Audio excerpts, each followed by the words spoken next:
ছাত্রদের বিজ্ঞানের প্রতি আকর্ষণ বাড়াতে উদ্যোগী পশ্চিমবঙ্গ বিজ্ঞান মঞ্চের জলপাইগুড়ি জেলা কমিটি রবিবার দুপুরে বিজ্ঞান অভিক্ষা 2024 পরীক্ষাটি আয়োজন হয় জলপাইগুড়ি শহরের বিভিন্ন বিদ্যালয়ের পড়ুয়ারা এদিন এই পরীক্ষায় অংশগ্রহণ করে।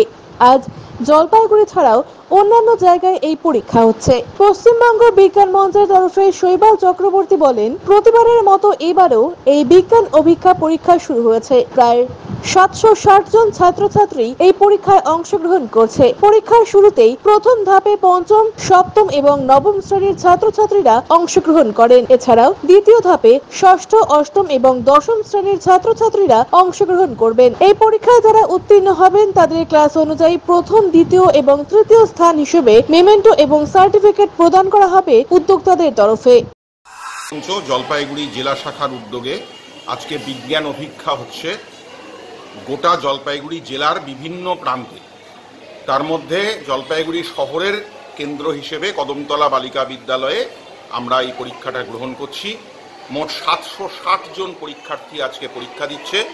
ফার্স্ট হাফে পরীক্ষা দিচ্ছে ক্লাস 5, 7 এবং 9-এর ছেলেমেয়েরা, আর দ্বিতীয় হাফে পরীক্ষা দেবে হচ্ছে 6, 8 এবং ক্লাস 10-এর ছাত্ররা।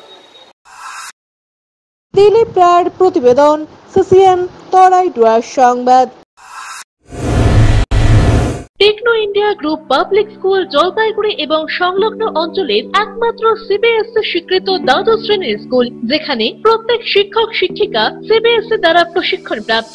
এছাড়াও এনইপি 2020 অন্তর্ভুক্ত সমস্ত পদ্ধতি পালন করে ছাত্রছাত্রীদের গুণাবলীকে পরিস্ফুট করাই আমাদের মূল উদ্দেশ্য। থাকছে রেমেডিয়াল ক্লাস, সাপোর্ট ক্লাস এবং এক্সট্রা ক্লাসের বন্দোবস্ত, কোন রকম অতিরিক্ত টিউশন ফিস ছাড়াই। পড়াশোনার পাশাপাশি শিশুদের সামগ্রিক বিকাশে সাহায্য করে Techno India group public school. 2024-25 শিক্ষাবর্ষের ভর্তি চলছে এবং 2025-26 শিক্ষাবর্ষের ভর্তির ফর্ম শীঘ্রই দেওয়া শুরু হবে। আজই যোগাযোগ করুন 9635731184 অথবা 8167086500 এই দুটি নাম্বারে।